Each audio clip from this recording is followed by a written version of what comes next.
Okay, pambungad na tanong para sa'yo. Naranasan mo na bang makaramdam ng matinding inspirasyon? Halimbawa, galing ka sa isang misa or service, tapos may narinig kang parang panawagan? Yung bulong? Oo, yung bulong na baka may mas malaki pang plano ang Diyos para sa'yo.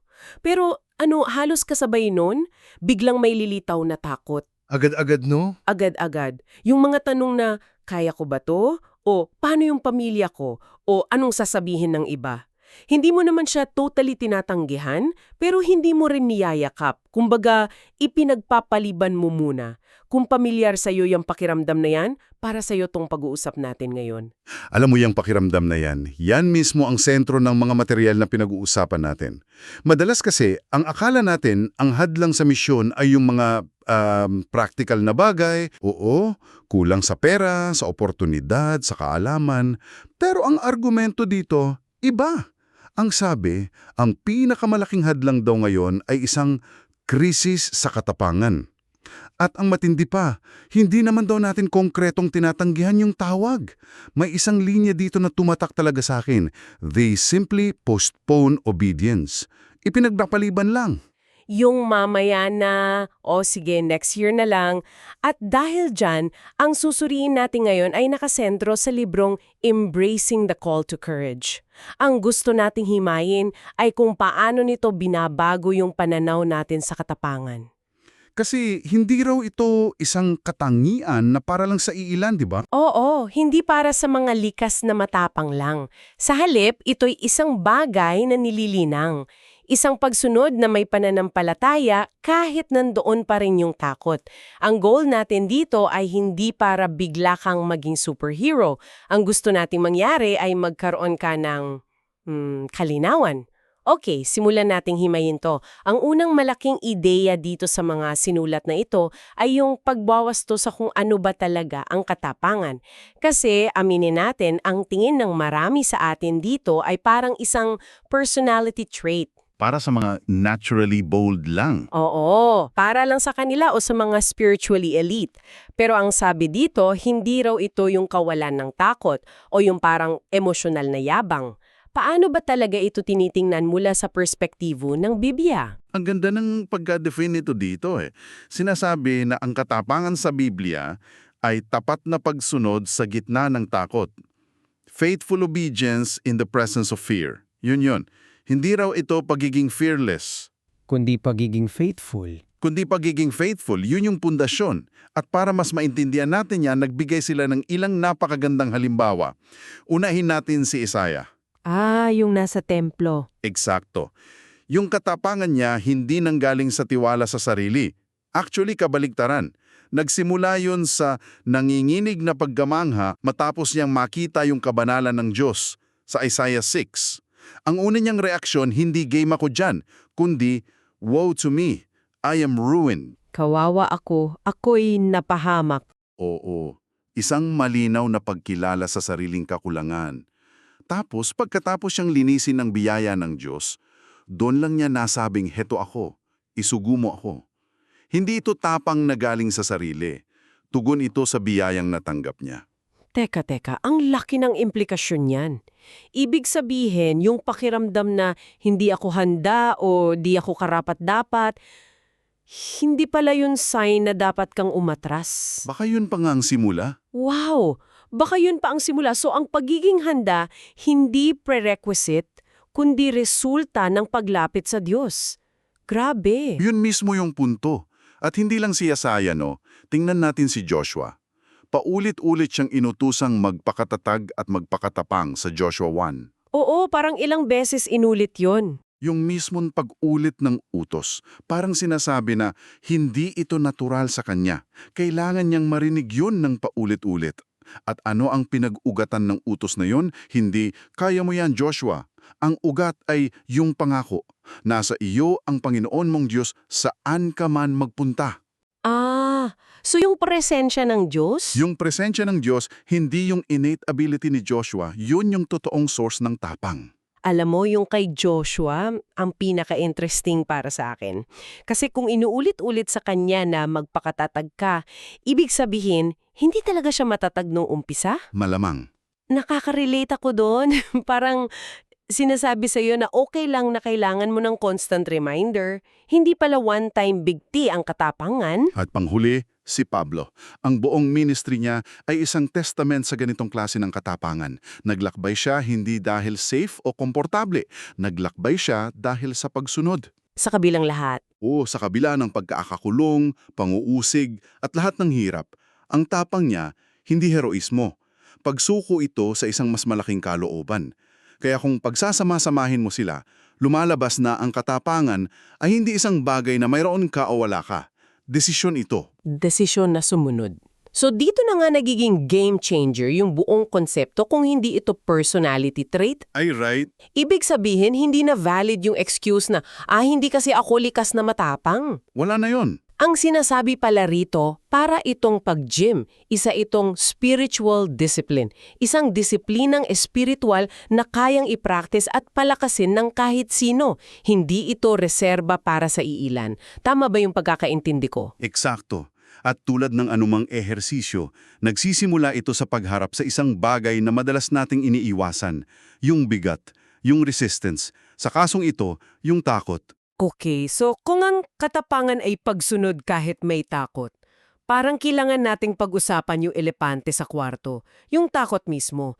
Pero teka, medyo nalilito ako.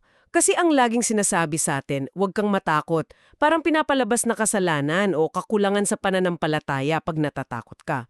Ano ba talaga ang sinasabi ng mga material na ito tungkol sa papel ng takot? Kaaway ba to o ano? Napakagandang tanong yan at nililinaw yan dito. Ang takot daw ay hindi kasalanan. Sa katunayan, ito ay isang natural at ayon sa Biblia, normal na tugon sa isang banal na panawagan. Ang ganda ng pagkasabi dito, ang takot daw ay nagiging threshold where formation begins.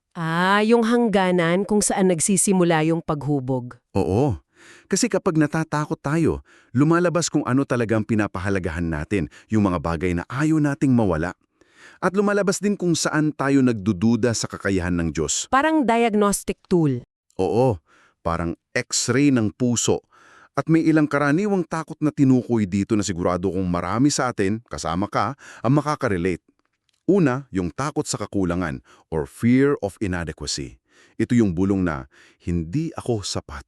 Kulang ang kaalaman ko? Yung classic na tanong ni Moses, di ba? Sino ako para gawin yon? Check. Naramdaman ko na yan. Maraming beses. Pangalawa, yung takot sa pagkawala, fear of loss. Takot na baka mawala ang ating ginhawa, Yun. ang ating financial security, o kahit yung mga relasyon natin sa mga taong hindi makakaintindi sa desisyon natin. Grabe ang fear of loss para sa atin, no? Lalo na yung takot na mawala yung ginhawa. Kasi yan ang laging payo ng mga magulang. Mag-aral ka para guminhawa ang buhay mo. Tama. So parang kontrakultura yung panawagan na iiwanan yan para sa isang bagay na hindi sigurado. At konektado dyan ang pangatlo, yung takot sa kabiguan, fear of failure. Paano kung magkamali ako? Paano kung subukan ko tapos wala namang nangyari? Paano kung pagtawanan ako? At panghuli, isang takot na partikular na binibigyang diin para sa ating mga Pilipino. At ano yun? Ang takot na biguin ng iba, yung fear of disappointing others. Dito na pumapasok yung partikular na hamon para sa iyo bilang isang Filipino. Sinasabi sa source na matindi raw yung tensyon. Sa pagitan ng ano? Sa pagitan ng tawag ng Diyos at ng malakas na social expectation sa ating kultura. Okay, pag-usapan natin yan ng mas malalim. Paanong nagiging specific yan sa ating mga Pinoy? Binanggit na habang ang Pilipinas ay isa ng malaking missionary sending nation na isang malaking biyaya, may mga panggigipit pa rin sa kultura natin. Halimbawa, yung obligasyon sa pamilya. Napakahalaga sa atin yan, di ba? Yung pag-aalaga sa magulang, pagpapaaral sa kapatid. Oo naman. So, pag may tawag na dalhin ka sa malayo, ang unang tanong, paano na sila? Tapos nandyan yung pressure sa ekonomiya at yung sobrang pagbibigay diin sa seguridad. Lahat yan, bagamat hindi masama, ay maaring tahimik na humila sa atin palayo sa matapang na pagsunod. Ang hamon, sabi sa source, ay hindi na kung posible ba ang misyon? Kundi. Ang tunay na tanong daw ngayon ay, handa ba tayo? So, hindi na issue ng kakayahan o oportunidad, kundi ng kahandaan at kagustuhan. Alam mo, para hindi manatiling teorya lang tong usapan natin, nagbigay ang mga material mo ng mga konkretong halimbawa, mga kwento ng mga modernong misyonerong Pilipino. At ang linaw ng sinabi doon, hindi raw ito para lalo tayong matakot o ma-pressure. Hindi. Ito raw ay para bigyan tayo ng kasiguraduhan na yung katapangan posible sa ating konteksto. At ang ganda ng mga kwentong yun kasi ipinapakita nila na ang katapangan sa mission ay hindi laging mukhang Hollywood movie. Hindi laging malaki o madrama. Oo. Halimbawa, binigyan diin na ang katapangan nila ay madalas na relational, not confrontational. Hindi sila nakikipag-away o nakikipag-debate. Sa halip, inilalarawan dito ang isang Pilipinong nurse sa Middle East na tahimik na ipinagdarasal ang kanyang mga pasyente sa isang restricted na bansa. Wow! O isang migrant worker na nagpapakita ng pag-ibig ni Kristo sa pamamagitan ng kanyang integridad sa trabaho at pakikitungo sa mga kasama kahit na siya mismo ay nalulungkot at isolated.